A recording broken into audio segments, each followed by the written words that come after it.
Здравствуйте, уважаемые телезрители! Вы смотрите программу «Мордовский блок новостей», в которой новости из жизни Мордовии за февраль 2019 года прокомментирует кандидат культурологии, член Российского союза переводчиков Антон Валерьевич Лебедев. Первая новость у нас заключается в том, что 20 февраля было издано распоряжение правительства России о том, что Саранскому аэропорту присвоен международный статус.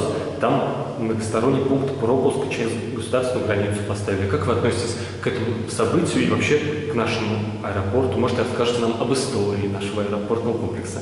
Вы знаете, для меня этот вопрос личный, во многом даже семейный, потому что мой дед, Лебедев Василий Афанасьевич, он был строителем аэропорта Саранска в современном его виде.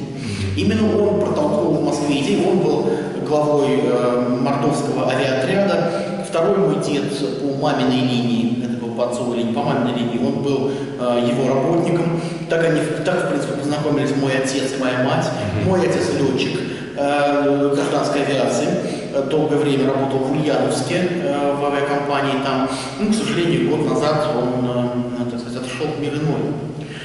И как оба моих деда. И они не видели вот этого красоты, которая сейчас есть. Я что хочу сказать, ну, дед мой, да, я скажу, он протолкнул вот в Москве вот эту идею, что надо строить длинную полосу, 2 километра 800 метров. Сейчас она, по-моему, чуть-чуть расширена.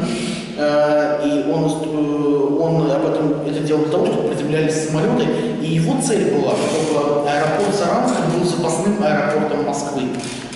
И в принципе, как мы знаем, да, самолеты, которые не могут по каким-то причинам сесть в городе назначения, они уходят на запасной аэродром. Иногда, если перелет короткий, они уходят назад, в тот аэродром, из которого они вылетели.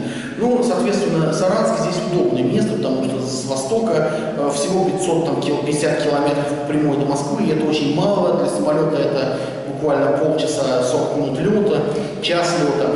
Поэтому это идеальная была ситуация, и многие самолеты в советские времена садились в Саранске, которые не могли сесть в Москве или даже в Санкт-Петербурге. К сожалению, ни деды, ни отец не дожили до того, как аэропорт вот стал международным. Они бы очень этому обрадовались, безусловно, потому что такое вообще международный аэропорт? Международный аэропорт это значит, что это, во-первых, момент запасного аэродрома, о котором я говорил, теперь самолеты могут приземляться спокойно, и причем наша полоса принимает самолеты очень многих типов, что для такого города это немаловажно. И в том числе самые современные воздушные суда. Ну и кроме того, конечно, это задаток на будущее, потому что нужно развивать авиацию междугороднюю. Это ненормально, когда в огромной стране все летают через Москву. Это ненормально, из города в город. Я бывал в Соединенных Штатах, и я видел, как американцы летают на работу некоторые на самолете. И вообще, вот в аэропорту Лос-Анджелеса, например, да, один терминал большой, международный, и порядка 8 терминалов местных рейсов. Представляете, как они много летают по своим городам, даже на 200 километров там летают, то есть запросто такое может быть. Поэтому здесь, конечно, это хорошо. Пусть это развивается, междугородные сообщения, международные сообщения. И даже если сегодня нет каких-то рейсов, вот что сейчас прямо сразу нельзя улететь там в Нью-Йорк, да, или куда-то из Саранска, может быть, это и сразу и не надо. Это задаток на будущее, чтобы такие рейсы появлялись туда, куда нужно летать. И последнее, что я скажу по этому поводу, конечно, аэропорт – это еще и такая ответственность. То есть, если мы создали такой аэропорт международный, значит, соответственно, должно быть экономическое развитие региона, да? Соответственно, должна быть зарплата у людей, чтобы они могли летать и так далее. Поэтому это тоже для нашего руководства ответственность большая, чтобы они соответствовали такому аэропорту. А так это, безусловно, хорошая новость, слава богу, что можно сказать. 4 февраля состоялось совещание министра спорта России с представителями 2 городов-организаторов чемпионата мира по футболу. В том числе от Мордовии был председатель нашего правительства Владимир Федорович Сушков. И там обсуждалось на этом совещании дальнейшее функционирование стадионов, тренировочных площадок, временной спортивной инфраструктуры, в том числе будущее нашего стадиона Мордовия-Арена. И как вы считаете, нужно эффективно воспользоваться этим огромным спортивным объектом и вообще всем вот этой атмосферой спортивной, которая возникла у нас благодаря летнему чемпионату мира по футболу? Как думаете? Вы знаете, у нас в стране есть такая проблема, она таким образом выглядит, что какие-то моменты, где надо сделать рывок, у нас это получается, да? Ну, как-то мы устраиваем большие спортивные мероприятия мирового уровня, и действительно люди приезжают, и отзывы очень хорошие. С другой стороны, вот на повседневном уровне, да, когда такие мероприятия происходят редко, нам легче видеть героизм, да, чем на повседневном уровне жить вот как-то постоянно. Нам легче построить огромный стадион, чем на повседневном уровне его развивать и так далее. Что я могу здесь сказать? Что посоветовать, я не знаю, я не специалист ни в спортивных объектах, ни министр спорта, там, ни и вообще человек не очень спортивный. Ну, что могу сказать, что нужно такими объектами нужно нагружать различными мероприятиями, использовать их и в том числе для развития юношеского спорта, в том числе для развития туризма, приводить людей, показывать людям что-то, делать какие-то выставки интересные и так далее. И, конечно, нужно отказаться от гигантомании. В каком плане? Что вот какие-то красивые объекты строятся, большие, а нужно работать с людьми на обычном уровне, на уровне двора, на уровне дома, на уровне класса. А вот с этим проблема. То есть легче построить, вложить миллиарды там, огромных рублей, долларов там, во что-то, чем реально заниматься людьми. Поэтому я бы хотел пожелать, чтобы это было в дальнейшем. И тогда эти объекты будут оправданы.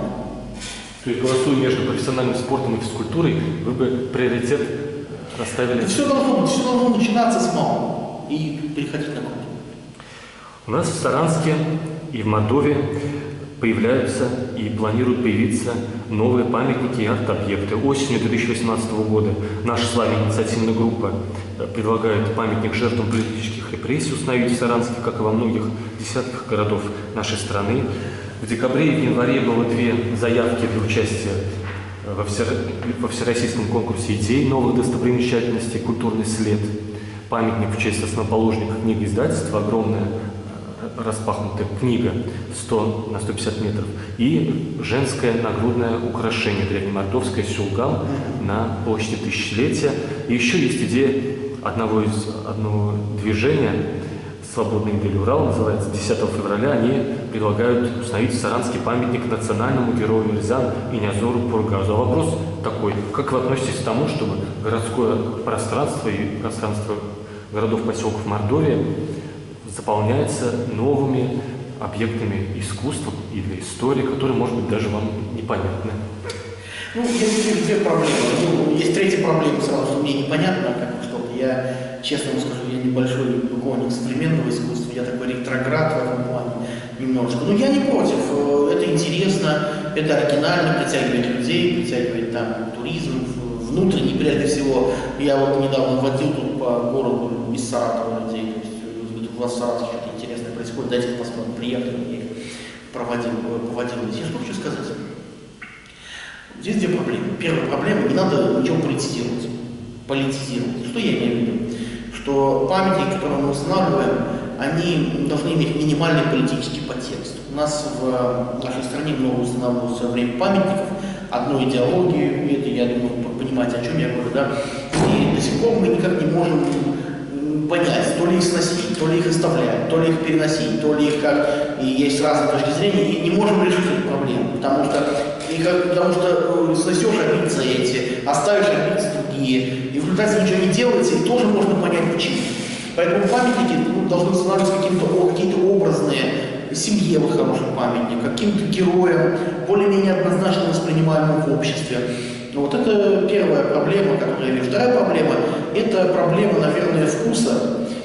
Мне кажется, что у нас в нашем городе, в нашей республике есть хороший задаток, много интересных зданий построено, строений, но я скажу так, что мало в них вкуса какого-то и мало сочетаемости. И поэтому вы видите ярко-красный театр, такой бордовый, даже не красный, рядом ярко-желтая гостиница, рядом синий-белый развлекательный центр, напротив университет, и ты смотришь, как-то глаз немножечко ломается от этого всего. То есть, и там оранжевая библиотека рядом. То есть все это красиво, хорошо, но все-таки, наверное, у нас не коробка с цветными карандашами город, да? Детская комната еще И такая. детская комната, да, вот, да? Должна быть какая-то цветастость, какая-то она должна быть умеренная и сочетаемая. Это связано, знаете, еще с чем? Это связано с тем, что все это новодело. У города нет исторического облика как такового из-за разрушения его в советское время. У города нету такой, знаете, культуры архитектурного зодчества в целом. То есть есть какие-то отдельные интересные объекты, они по отдельности выглядят здорово, но, вы знаете, я был в городе Лас-Вегасе однажды, я там не играл в какие-то игры азартные, я не люблю, просто так проехал на несколько дней посмотреть, и вы знаете, наш Саранск — это вот российский Лас-Вегас, вот такие здания, куча всяких непонятных, красивых, ярких, цветастых зданий, и там скульптур, и при этом оно все не сочетаемо вообще никак. То есть, может быть, это кому-то нравится Лас-Вегас, я не любитель Лас-Вегаса. Ну там хотя бы все рассчитано на то, чтобы купи меня, отдай свои деньги, а у нас что это рассчитано? Ну, у нас рассчитано на поражать людей и рассчитано на то, чтобы, знаете, может быть, какие-то финансы отработать, может быть, как поставить галочку, что мы сделали красиво, как в Европе, а на самом деле в Европе, наверное... Потемкинская деревня? Да, вы знаете, они не то, что деревни Потемкинские, они... Или детский эпатаж такой? Оно такой эпатаж, вот давайте построим что-то такое интересное, красивое, но за этим интересным, красивым должен быть какой-то все-таки вкус, умеренность и общий архитектурный облик. Ты приезжаешь в Париж, ты понимаешь, что ты в Париже. Ты приезжаешь в Лондон, ты приезжаешь, ты понимаешь, что ты в Лондоне. Ты приезжаешь в Берлин, ты понимаешь, что ты не понимаешь, где ты находишься. Потому что там город очень разный, ну там, понятно, его разбомбили и так далее. В Саранск тоже ты приезжаешь, и что-то такое необычное. Поэтому я бы хотел пожелать нашим архитекторам вкуса и какого-то единства стиля. Да, и вы надеетесь, что наш город не разбомбят. Нет, не дай бог, не дай бог. Следующая новость, такая, связанная с бомбежками, это в том, что у нас есть здания, которые разрушаются. Вот в январе в Мордовии, в Кадушинском районе, в селе Пушкино, здание обрушилось, там единственный медицинский пункт, теперь жителям села некуда ходить. Стена там обрушилась. 8 февраля в Рузаевке крыша Рузаевского общежития рухнула, значит, сломала отопительную систему. Люди в шоке, с ожогами на руках, выбежали на улицу, в подъезд на улицу, потом там простудились, тоже шокированы от того, что такое ЧП ночью, понимаешь. 17 февраля на юго-западе в здании Сиратское, дом 20, облицовочные кирпичи стали падать с угла выхода из подъезда вместе с цементным слоем от предыдущего так называемого капитального ремонта. На кирзаводе в 2 зданиях тоже весь подвал затапливается помоями, в трещинах все подъезды, здания фундамента разрушаются из-за сырости. Что происходит вообще? Вы задаете вопрос, это из разряда, знаете, есть 3 основных русских вопроса. Что делать? Первый вопрос, кто виноват, что делать, и третий вопрос, это как похудеть, объедаясь на ночь. Так вот, значит, ну и там самый 4-й вопрос, это что делать с нашими зданиями. Часть построена некачественно, часть построена наспех по принципу, надо, опять же, отработать заказ, или кто-то, может быть, что-то даже, я не хочу там никого обвинять, у меня нет данных, да, фактов. Может быть, дешевые материалы были куплены вместо дорогих, и кто-то на этом нажился. Такое тоже возможно и бывает в нашей стране.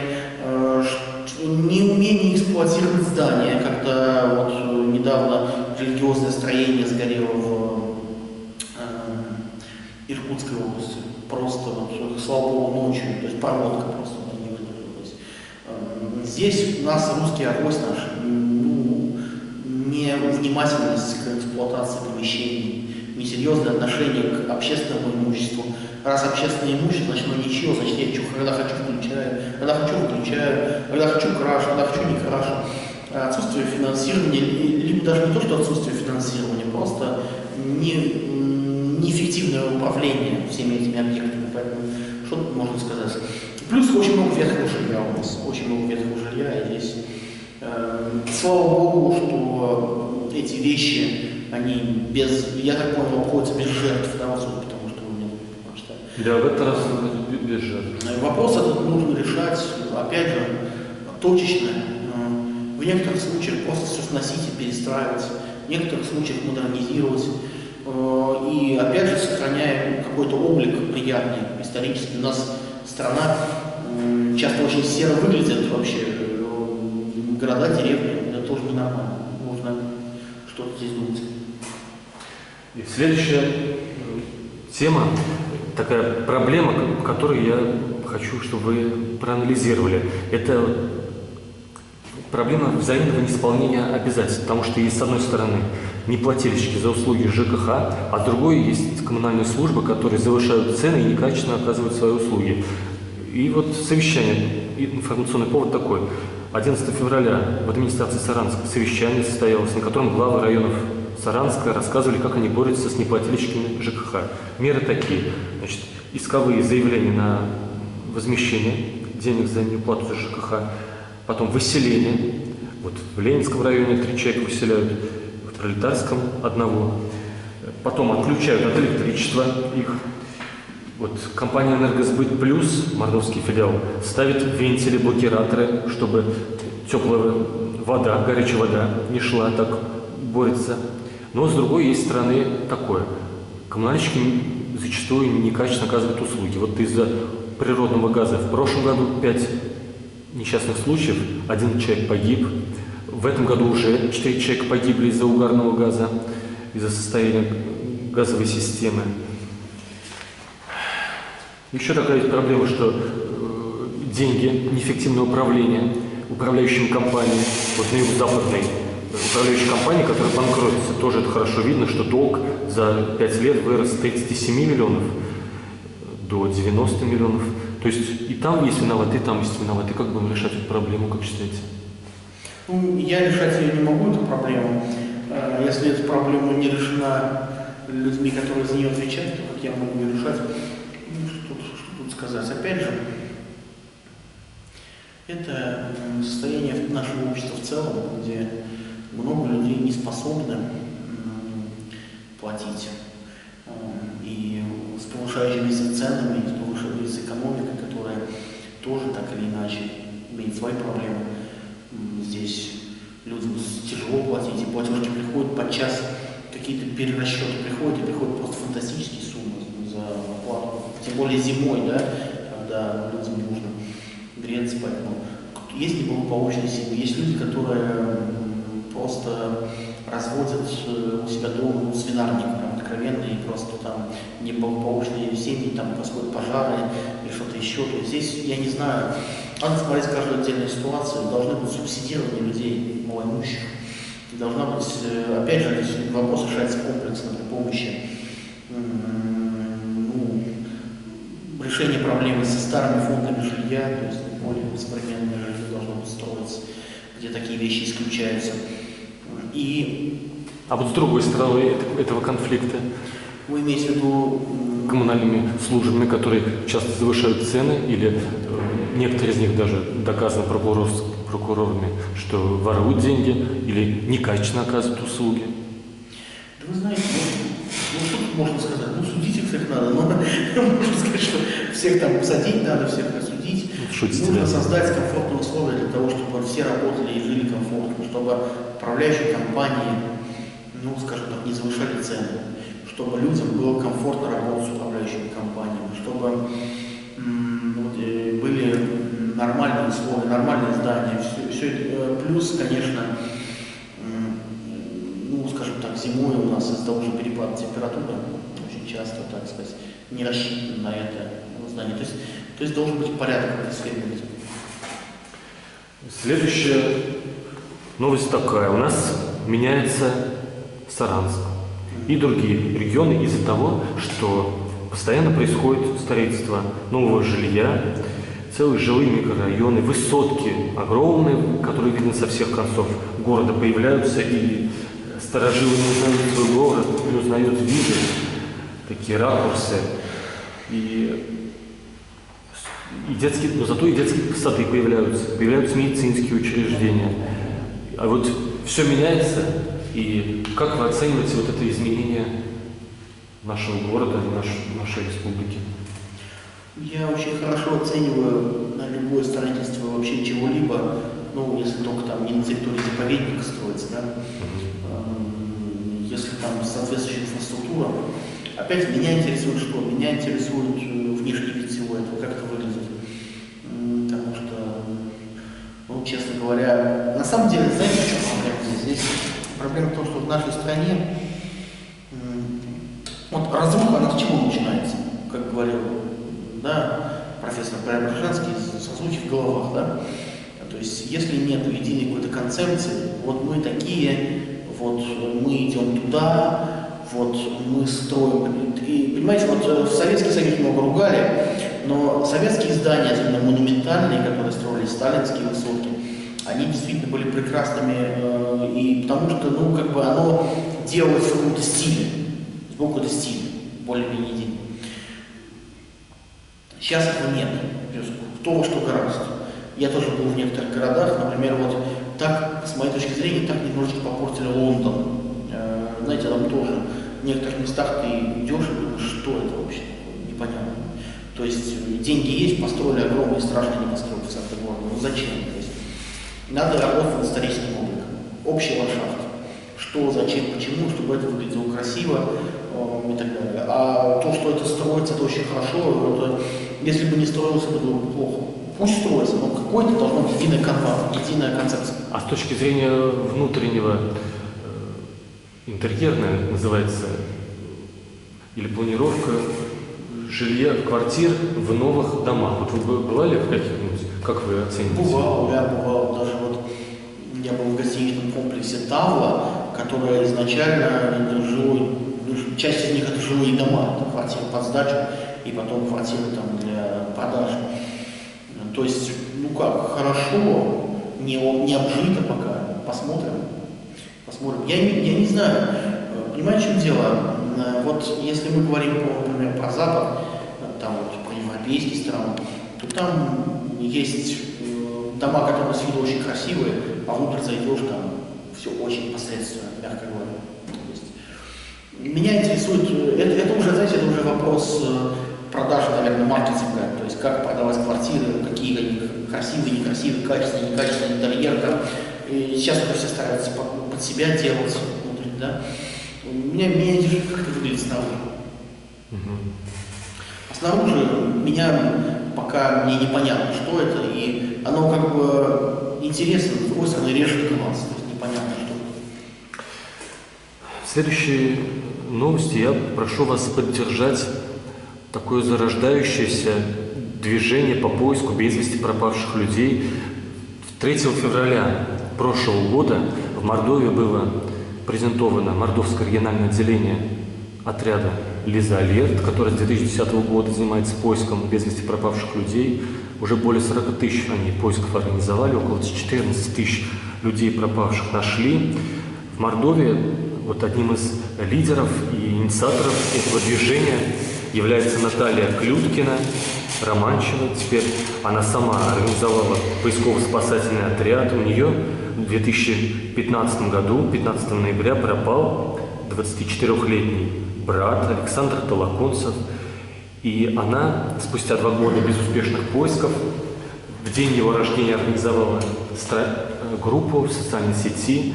И с этого момента она привлекает людей, уже 20 человек она объединила для поиска без вести пропавших людей в Мордовии. И вот для примера можно сказать, что, допустим, 6 февраля этого года пропала 67-летняя жительница Саранска Мария Александровна Адушкина. Страдает потерей памяти, вышла, потерялась, до сих пор не обнаружена. 14 февраля вышел из дома и не вернулся 59-летний житель Саранска Григорий Васильевич Карпунов.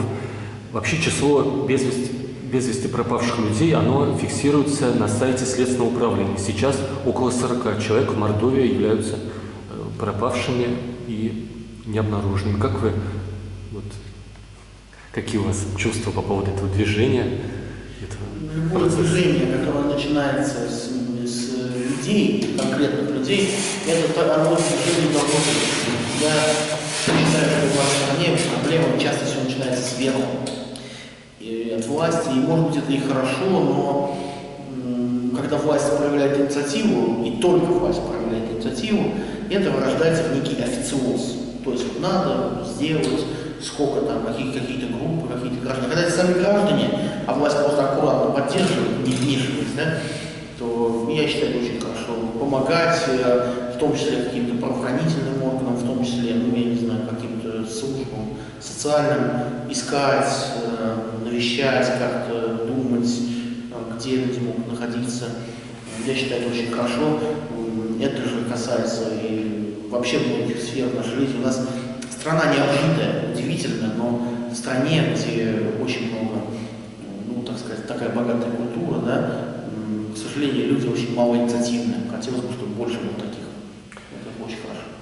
И вот если бы сейчас рядом с вами были там, допустим, по скайпу вот эти 20 человек, и Наталья, вы бы их поблагодарили, да, за их, то, что они тратят свое время? Конечно, конечно. Они не тратят его, они его используют. Да, потому что есть вещи, которые, ну, знаете, они выше, чем просто вот повседневная суета. Это очень хорошо, что помогать нужно. 6 утра, вернее, в 6 утра 6 февраля в квартире 15 членов протестантской религиозной организации «Свидетели Иеговы Саранск», оговоримся для судебного протокола, потому что это надо, что это запрещенная экстремистская организация, как ее признал Верховный суд в 2017 году. И вот в квартире 15 наших земляков в Саранске, в Рамаданове, утром с обысками пришли сотрудники правоохранительных органов республики и федеральных. Их сняли на видео, как это полагается, когда хотят дискредитировать людей, показали их в домашней одежде по телевидению, и 3 людей даже вот арестовали до апреля как подозреваемых руководителей: Владимир Андреевич Отряхин, Александр Станиславович Шевчук, Георгий Никулин. Отчество, к сожалению, не нашел. Вот их обвиняют в руководстве этой запрещенной экстремистской организации. А напомню нашим телезрителям, что организация вот эта запрещенная, она была основана в 1872 году. У нее 8 миллионов верующих на планете, в России 150 тысяч человек. Она подвергалась репрессиям в тоталитарных государствах, при нацистской правлении 11 200 в концлагеря попали, 270 человек расстреляно. В большевистском правлении они ссылались с конца 20-х годов. В 49-51 годах массово их ссылали. 1-2 апреля 51 года 8576 человек по операции «Север» были депортированы в Томскую и Иркутскую области. Им дали всего 2 часа на сборы и пошли вон. И их имущество арестовывали, конфисковывали. И сейчас тоже, кроме Мордовии, эти повальные аресты прокатились по Крыму, Ханты-Мансийскому автономному округу, Камчатскому краю, Приморье, в Орловскую область, Кемеровскую область. Как бы вы прокомментировали, и как вообще важно для нашего общества сохранение веротерпимости, чтобы существовали столько конфессий, которые не призывают к насилию, но которые разделяются вот единомышленниками, чтобы люди могли выбирать для себя религию, конфессию на свой выбор. И в этом находился гражданский, религиозный, конфессиональный мир. Спасибо за вопрос. Я давно хотел высказаться. Я, в принципе, уже высказался в интернете, в своем блоге. Ну, хоть я читал. Я хоть и не какой-то там популярный блогер, но у меня есть позиция, и я надеюсь, она была услышана людьми неравнодушными. Я что хочу сказать, да? Давайте мы несколько моментов для себя проясним. Во-первых, мы для себя проясним, что я ни в коем случае не являюсь свидетелем Иеговы. Я верующий христианин, и я не считаю их частью протестантизма. Да? Я не считаю, как вы сказали, протестантской. Так вот, в светском религиоведении принято в некоторых кругах говорить, что это протестанты, потому что они вышли там вот из каких-то евангельских христиан на Западе. Но я их так назвал для того, чтобы не повторять ту вещь, когда их называют там вообще финансовые, что люди собираются, исходя из мошенничества, что все-таки это конфессия. Да, это, безусловно, религиозная группа. А к чему это тогда отнести? Конфессия какой вес? Слушай. То есть я почему это говорю? Потому что они отвергают основные доктрины христианства. Божественность Христа, Троицу и так далее и тому подобное. То есть, с точки зрения христианства, ни одна христианская конфессия не считает их христианством. Понятно, что христианские конфессии имеют несогласие друг с другом, там, православные не согласны с протестантами, протестанты не согласны с католиками, но в целом все равно считается, что это христианский круг, христианская видимая церковь. А вот свидетели Иеговы, они отходят от христианства и имеют ряд нехристианских учений, как я уже говорил. Поэтому я не могу считать себя свидетелем Иеговы и не могу с ними солидаризоваться в духовном плане, что я категорически не согласен с их учением по многим вопросам, как верующий, как христианин.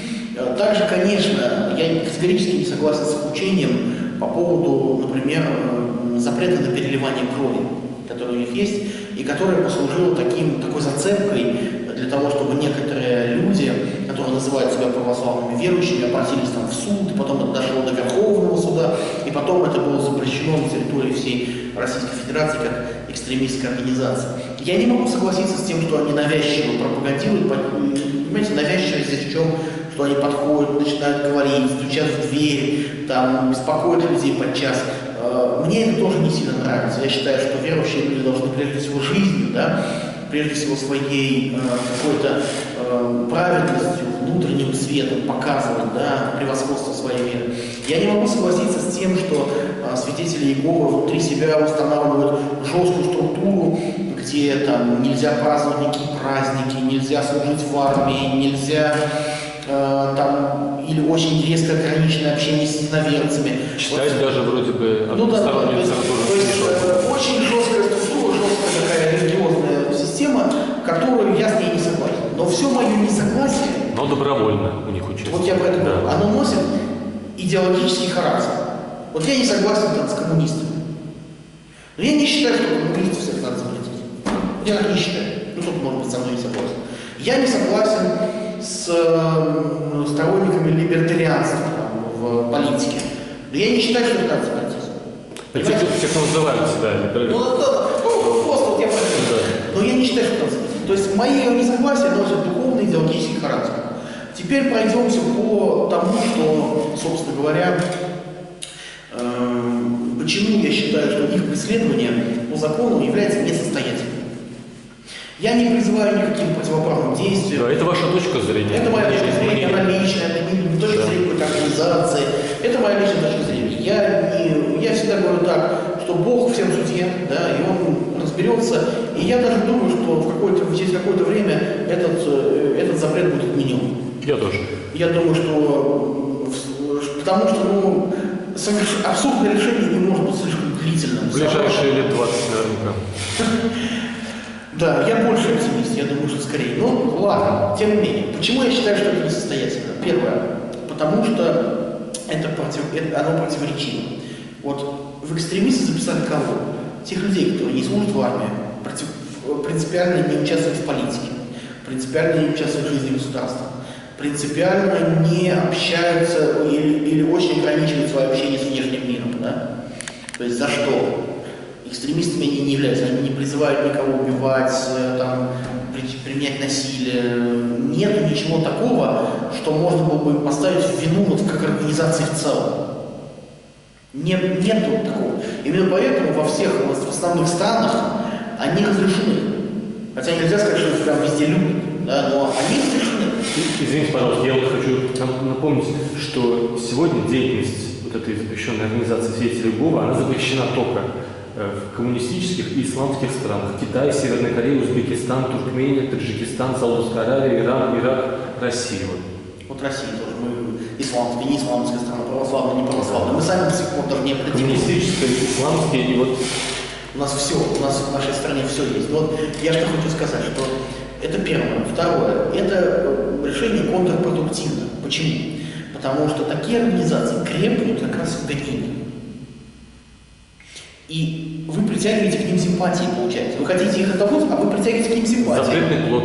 Люди начинают говорить, что-то там они экстремисты, они говорят, мы не экстремисты, и говорят, значит, все не так, и начинают интересоваться, и просто кто-то, люди более демократических убеждений, они говорят, мы теперь свидетели Иеговы все, по духу, как мы Шарли, помните было, да? Жозеф и Шарли. Да. Вот сегодня мы Шарли, потому что их там убили, расстреляли. Сегодня мы Светли Ягу, потому что мы вот против них что-то преследуем. То есть, наоборот, к ним притягивается то внимание, которое, я считаю, ну, не нужно к ним, наоборот, притягивать, казалось бы, да?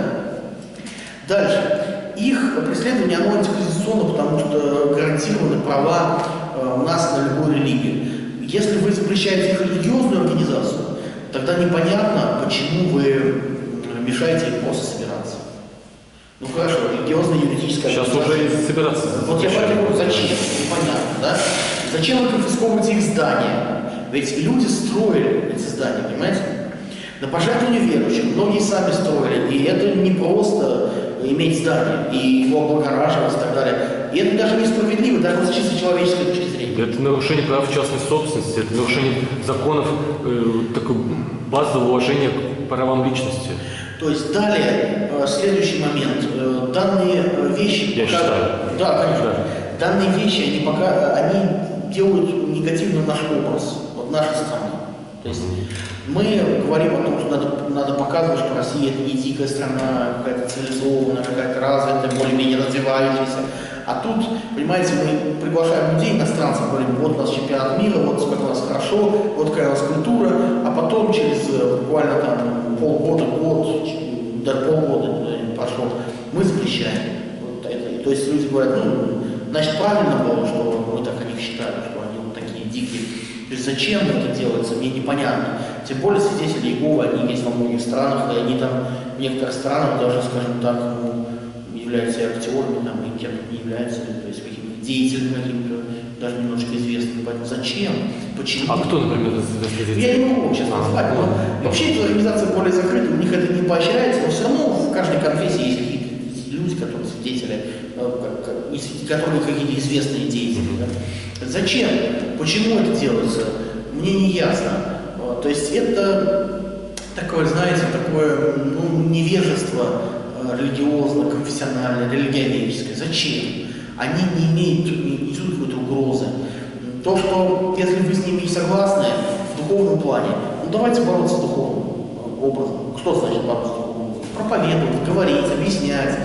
Может быть, больше работать с молодежью, больше работать с людьми, которые попали в какую-то трудную ситуацию, чтобы они не шли куда-то там в другие организации.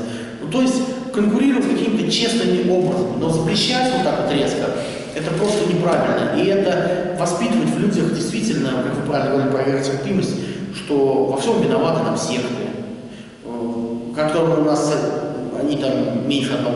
Ну как могут свидетели Иеговы быть во всем виноваты? Да? Во всем виноваты там какие-то страшные там организации. Потом вот это вот опять нагнетание, что у них там связи с Америкой. А что связи с Америкой запрещены у нас? Что у нас с Америкой идет война с танками, с пушками, с ядерной войной, что у нас все связи должны быть прерваны, что вообще все ничего не должно быть. У них есть, это их дело, абсолютно их дело. И они не занимаются подчеркнутой политической деятельностью. Если есть какие-то претензии к их переливанию крови, я понимаю, что были какие-то случаи, но это случаи 1-2 вообще там, за 10-20 лет, когда люди умирали из-за того, что им по религиозным соображениям запрещалось переливать кровь. Это был, может быть, очень редкий случай, я даже не уверен, что в России было такое. Может быть и было.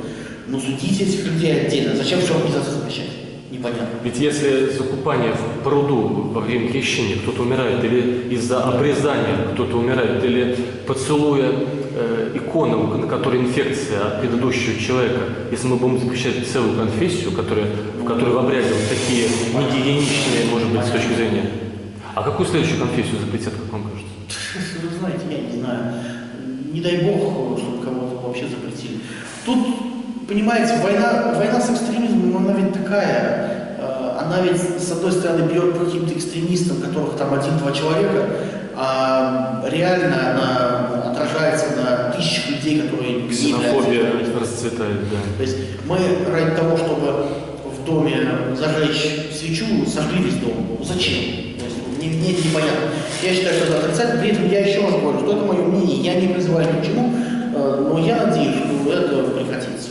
Да, и мы с Антоном Валерьевичем еще раз оговоримся, что мы признаем мнение, как сказать, закона Верховного суда, что эта организация запрещена, мы это обязаны делать по закону. Мы это говорим, мы говорим, что Да. организация запрещена, при этом я считаю, что каждый гражданин имеет право на мирное какое-то несогласие. Следующая новость похожа, так как сказать, методологически. В феврале прошло много политических мероприятий. 3 февраля Родительское всероссийское сопротивление организовало акцию против повышения пенсионного возраста. КПРФ организовала несколько мероприятий, одиночных пикетов против Дерипаски, против Путина, в защиту Зюганова. В общем, очень такие яркие лозунги у них. 10 февраля тоже запрещенная организация Михаила Борисовича Ходорковского «Открытая Россия». Она запрещенная разве? Она нежелательная. Ну, нежелательно. Правильно, да. Она не запрещена, но нежелательная. И иностранный агент, скорее всего. Но вот сетевое ее отделение в Саранске организовало мероприятие разрешенное, санкционированное. Ну, значит, не запрещенная до конца, просто... Наверное, они не относят себя формально к этой организации только на словах. А на словах не запрещено относить себя к любой организации, скорее всего. Да.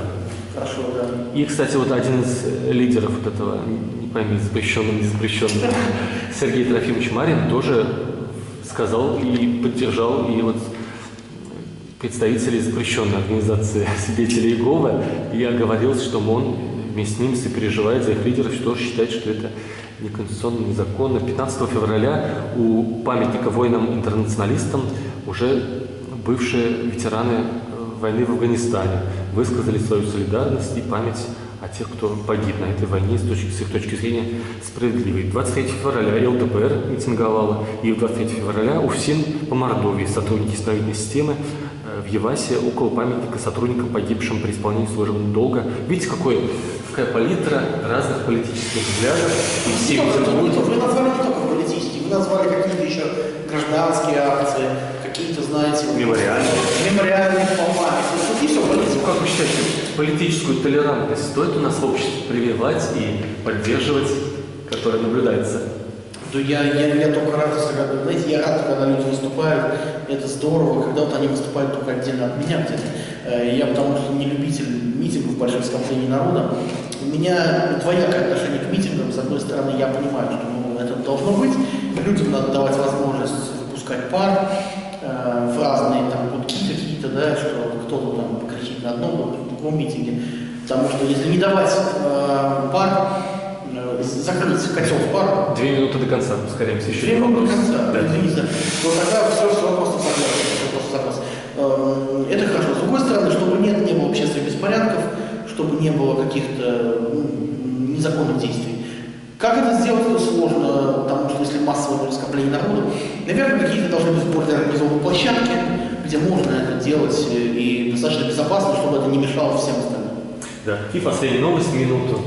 Я вам ограничил, чтобы нас не прерывала камера.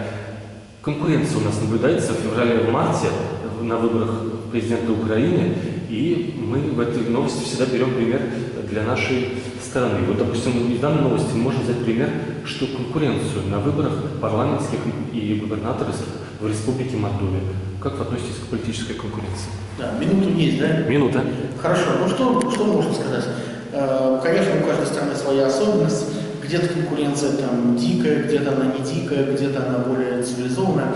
Я что хочу сказать? Конечно, вся эта конкуренция, она, в ней есть элемент обмана, потому что конкурируют не отдельные люди, а определенные элиты друг с другом, которые представляют этих людей. И, наверное, это и хорошо, потому что по-другому никак нельзя. Пусть это будет и так далее. Я очень рад, если есть конкуренция. С другой стороны, что конкуренция должна быть какая-то разумная, чтобы она отсеивала тех людей, которые являются экстремистами и просто исповедуют неверные какие-то взгляды, которые опасны для всего общества. Большое спасибо, уважаемые телезрители. В нашей программе «Мордовский блок новостей. Новости из жизни Мордовии» за февраль 2019 года комментировал кандидат культурологии, член Российского союза переводчиков Антон Валерьевич Лебедев. Спасибо вам большое. Спасибо вам большое. Спасибо.